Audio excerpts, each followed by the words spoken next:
Saturday morning, time to kick off the experts programming on Power Talk, and we always like to start things off on Saturday mornings talking technology with Luis Alvarez, CEO of the Alvarez Technology Group. Good morning, Luis. Good morning, Mark. How are you? I'm doing well. Hey, the Gadget season is back with us now, and we have a number of things like watches, earbuds, and folding phones. Tell us about this. This is my favorite season, not just because of Car Week, but because this kicks off a couple of months of really intense introductions by the different manufacturers of big tech companies that are starting to position all the toys that you might be purchasing for the holidays, and they want to get them out there early enough so that people have a chance to kick the tires, so to speak, and decide which one they want. And it starts with Samsung. This coming week, they're going to be announcing a lot of their new phones and a lot of their digital technology, an upgraded earbuds. But the big thing that they're going to be announcing is their folding phones. Now, Samsung has experimented with folding phones for a few years. The first iterations weren't great and the phones kind of broke. But I can tell you, I don't own one, but a buddy of mine does own last year's version. And it is really cool. It flips open and it's big and you can flip it along its edge so you can actually look at the screen on either side. It's kind of interesting to watch. And they got a brand new one that's coming out. It's not inexpensive, $1,000 or more, depending on which model you want. But if you're looking for a new phone and you're looking for something that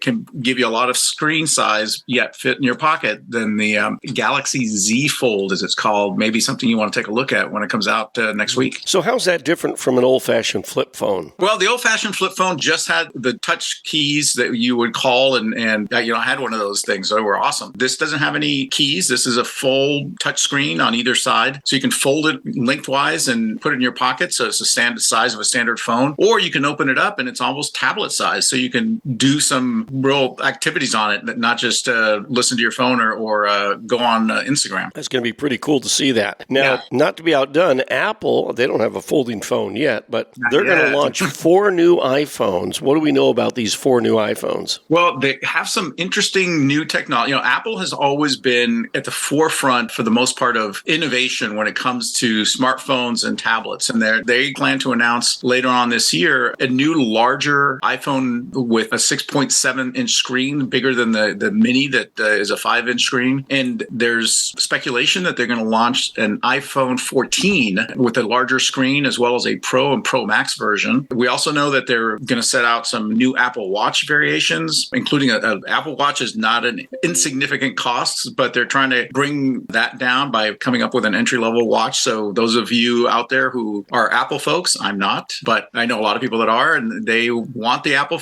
Watch. They just say it's too expensive, so they may have an option. Now, Google has this new hardware with a smartphone that runs on the Tensor chip. So talk about the Tensor chip and what that is and if that's significant for any reason. Well, it's significant in that it's a much faster chip that they designed, and it will be a faster phone. One of the nice things about Google phones, the Pixels in particular, is that they tend to be fairly inexpensive. And in most cases, if you go to a carrier for an upgrade or signing up for a new service, they'll give you a Pixel for free because they're so inexpensive. But this is going to be a better Pixel. It's going to have a triple lens camera like a lot of the smartphones now have. And they're actually coming out with their first watch. Samsung has their Gear, which is the name of their watch. And then Apple, of course, has the Apple Watch. So now Google decided they're going to play in that space with a Pixel Watch, which will be launching in the fall. And it's going to have all of the health apps and things that you're used to in a watch device. But it's going to be a lot less expensive than either the Samsung product or the Apple product. So might be an option for people that are Google fans. Okay, and what do you think the price point's going to be? It's probably going to be somewhere in the neighborhood of, like $100 to $200, because that's just where they put those things. And, the Apple Watch is up there almost $1,000, depending on the model that you get. And then even the